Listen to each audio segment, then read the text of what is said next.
కన్నడ చిత్రం Kantara pan India మూవీగా పలు సంచలనాలను సృష్టిస్తూనే ఉంది. తెలుగు, తమిళ, మలయాళ భాషల్లో డబ్బింగ్ చిత్రంగా రికార్డు కలెక్షన్స్ ని కొలుగొడుతోంది.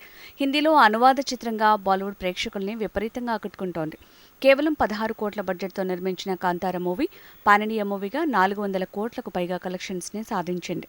తలపండిన ట్రేడ్ పండితుల్ని సైతం విస్మయపరుస్తూ ఇప్పటికీ బాక్సాఫీసులో సత్తాని చాటుతోంది. టాలీవుడ్లో అత్యంత అరుదైన రికార్డుని నమోదు చేసింది కాంతారా. తెలుగులోకి అనువాదమైన చిత్రాల్లో అత్యధిక రోజులు, అత్యధిక థియేటర్స్లో రన్ అవుతున్న చిత్రంగా కాంతారా రికార్డుని నెలకొల్పింది. కలెక్షన్స్ పరంగా రాబోయే రోజుల్లో మరో అనువాద చిత్రం కాంతారాని అధిగమించవచ్చు. కానీ ఎక్కువ థియేటర్స్లో అత్యధిక షోల రికార్డు అన్బీటబుల్ రికార్డుగా నిలవబోతోందని చెప్తున్నారు సినీ విశ్లేషకులు.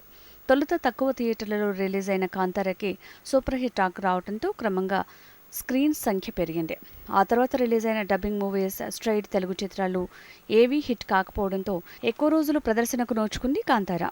రిషబ్ శెట్టి నటిస్తూ తెరకెక్కించిన ప్రయోగాత్మక చిత్రంగా తెలుగునాట అన్బీటబుల్ రికార్డుని దక్కించుకోవటం విశేషం.